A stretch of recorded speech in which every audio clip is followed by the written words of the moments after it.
The metro in eThekwini says in their area alone, the damage from the floods this week is estimated to be about 757 million rand so far.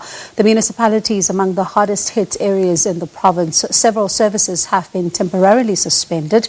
There are more rains forecast for this weekend. And of course, you would have heard even from that briefing with the Premier just a short while ago, really talking about how important it is going to be that everyone pulls together to get the province out of this crisis. Now let's cross to KZN and speak to Economic Development, Tourism and Environmental Affairs MEC, Mr. Ravi Pillay. MEC Pillay, thank you so much for your time. I mean, the Premier saying that the damage is unprecedented. It will definitely run into billions of rands.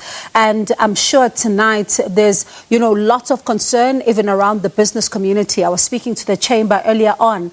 They cite Umdloti, for example, as one of the areas of concern. I wonder what is being done to assist some of these businesses on the ground, especially given the Easter weekend. Good evening to you and good evening to your listeners. Indeed, the damage has been quite significant in several areas. I think it's too early to talk about the assistance in terms of the detail having not been quantified, but government agencies are working quite hard in terms of planning with the assurance as recently as yesterday by the President that with the declaration of the disaster, the relevant funding would be made available.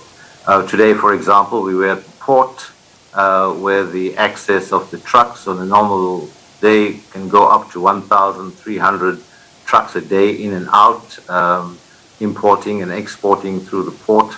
And the team has come up with innovative means to keep things going while we build back to normal efficiency.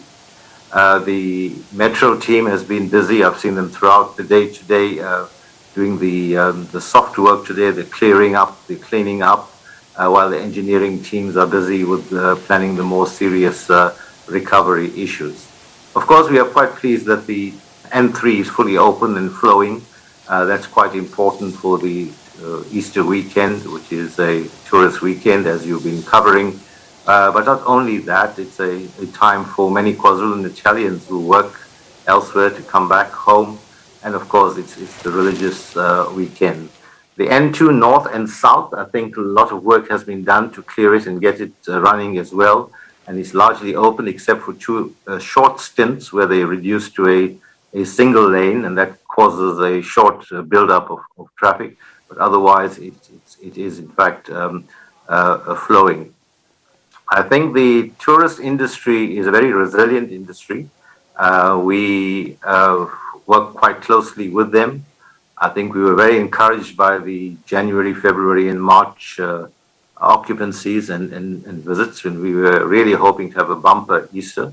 We accept that is not possible, and that the average occupancy will probably be about 50%. In fact, the projection is 47%. But remember, KZN is a very big province with 600 kilometers of coastline.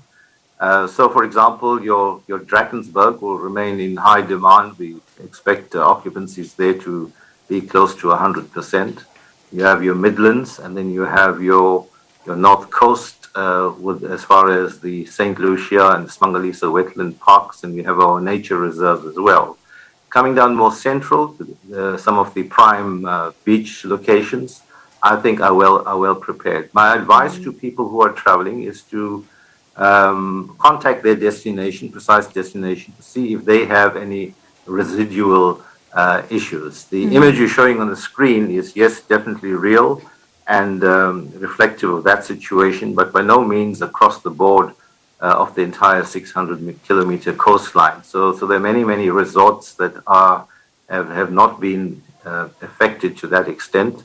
And the advice, I think, would be to call your destination and see if there are any residual issues that they are still dealing with. And I'm sure you'll get honest advice as to whether you should continue on or not. On another front... so we are hopeful. Pardon me, MEC. Sorry? Pardon me, MEC. On another front, as you explain, of course, that, there's lots still to do this Easter weekend because some of the areas have, are still being resilient. But we saw earlier on, MEC, some reports suggesting that there may have been looting in some of the stores and some businesses in the province. Can you talk to us about that situation on the ground and how concerned are you about that? Yes, we were concerned when we received the reports. There were 2 instances in Umlazi, 2 stores that were affected, but we are very, very pleased with the reaction of the South African Police Service and their readiness. In fact, I have a list of the names of people who were arrested. There were 4 in the one instance and 7 in another instance, including a car that was seized which had stolen property in it. And so it's that kind of response that builds confidence, I think, in the ability of our security forces to keep control and that there will be consequences. So I think that was the information I have, which was opportunistic at that particular point in time, but the swift reaction of the security forces, I think, was very helpful, and we're not aware of any repetition of that unfortunate incident. MEC, very briefly, let's talk quickly in 10 seconds just about what do you say then to families you've not been able to reach because resources are also quite stretched. I'm sorry, there's a bad echo. I'm not able to hear you clearly. I was just saying that in about 15 seconds. What do you say to some of the residents who are saying that government has not been able to reach them for shelter and all of that because we do know that resources are quite stretched? Yeah. That shouldn't be the case because in every ward there's been a response, and where there are people without homes, people are gathered in community halls, and the support from disaster management in terms of food and blankets and other essentials has been going through. If there's anyone in that situation, the ward councillor should be the first point in contact.